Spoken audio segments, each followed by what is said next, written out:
Today, there's a viewer request about the topic of balding. This was in response to the video about being insecure about looks.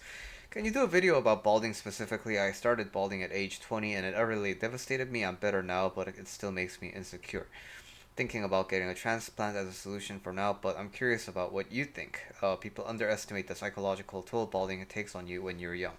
Okay, so number one, the first thing I want to cover is that I completely understand the psychological toll that early balding has because I think it's maybe times are different, but I because I do see on Reddit about in mental health subreddits and male specific mental health subreddits so much stress about balding, and maybe it has to do with this idea that balding is not physically attractive, and therefore I have been an incel all my life, and now that will further reduce my chances of finding a woman. Okay, so that's one part, but also I come from Korean culture, and Korean culture places a lot of emphasis on looks, right? Which is why you have such a dominating kind of a beauty market and the beauty industry. So why are Korean makeup products so good? Because the entire culture is just so focused on having this specific quality of skin, specific looks, specific like eyelid, specific angle of nose, specific whatever, right? Like the color of your eyebrow. There's so K beauty is kind of like dissecting the human face in like every way possible. And of course, it also applies to men, and therefore that's kind of like the double side of beauty standards, right? The more you can be beautiful, and the more value you can extract out of your beauty, the more you have to lose when you're not beautiful, like by societal standards, right? Which is what makes the plastic industry, plastic surgery industry work. Which is what makes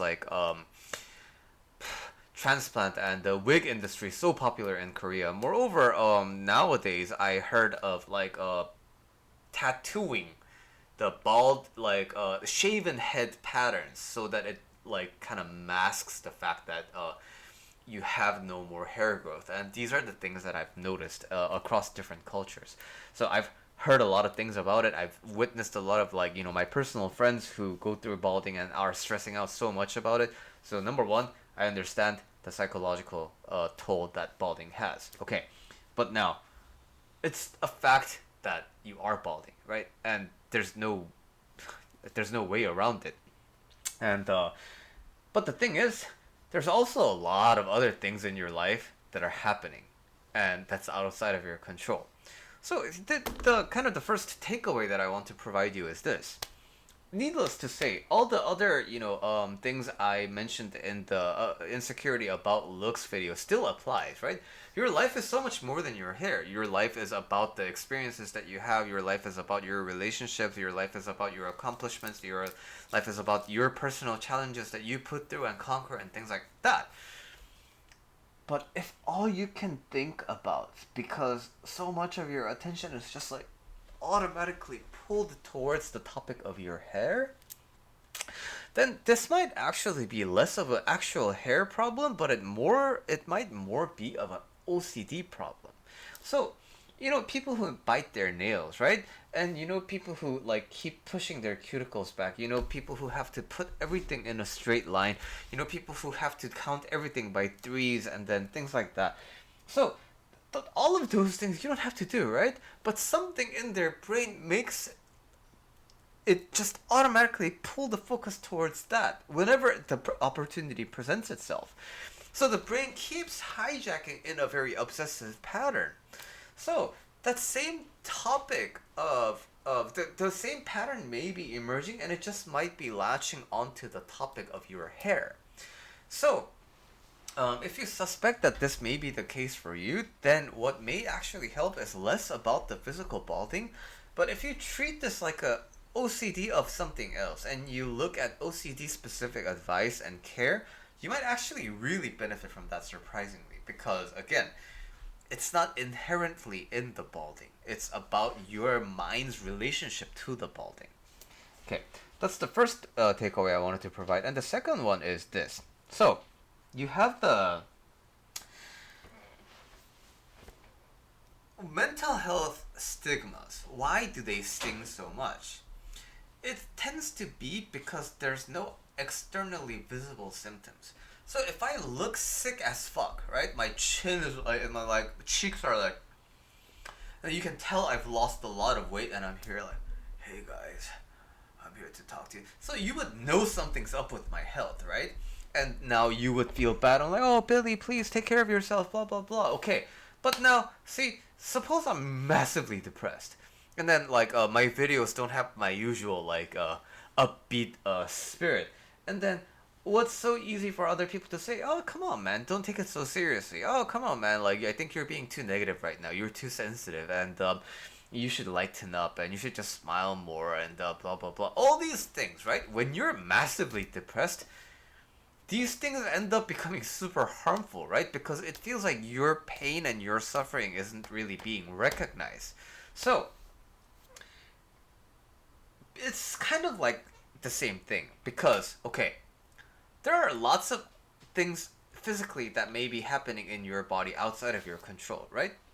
But uh not all of them get the same amount of attention. But okay, so suppose you gain more muscle mass than your typical age group, then you wouldn't really be worrying about this, right? You, the idea that this is not supposed to be happening to me because I am age something is very akin to, you're not supposed to feel bad because you don't look like you're having a bad time. So this kind of like this stigmatization of the balding, can, the root of it can be really coming from this unacceptingness of this can't be happening to me, but it is, right? Like this can't be happening to me at this age and at this time in my life. But there's other things in your life that may be way more unexpected and way worse than balding. Because why am I able to say this? Like, body parts serve a function, yeah? So, plastic surgery for my nose, is it necessary? Not really, it's for cosmetic purposes. If I have a deviated septum and I really benefit from a correction of that, because why? The purpose of the nose is to smell and let air flow, right? That's a corrective surgery. LASIK, because I cannot see, is different from a double eyelid surgery because I want my eyes to look bigger, right? Orthodontics that have to do with the actual inability to chew certain kinds of food is different from wanting your jaw to look a little bit chiseled, so you're getting like just jaw surgery because of that, right? So the function of the head, the function of the hair can be simulated by other things, other protective measures of the head. The hair by itself, its inherent qualities don't really exist.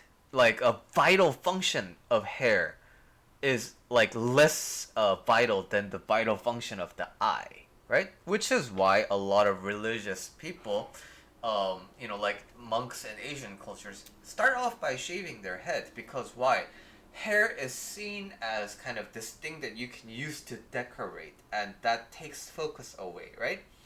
And so, hair, losing it at an earlier age, this can't be happening to me because it's too early. Again, it's not all that different from you're not supposed to feel bad because you don't look like you're having a bad time. Come on, everything in your life is going good. Why are you feeling bad, right? That kind of a harmful talk may be repeating in the topic of balding. Yeah? So, if you can respect the fact that this is happening. But, like you said, there are transplants available. There are wigs. Wig technology in Korea is amazing. There's also like chemical solutions. I heard that caffeine is actually really good for stimulating the follicle growth. And then there's also like micro needling. There's a lot of things you can do to address this issue, right? So it's in the realm of problems that affect your livelihood. Balding gives you a lot of options to work with, and even when you don't work with it, it doesn't really affect your ability to live. And I want to conclude by this. Buddhism says what?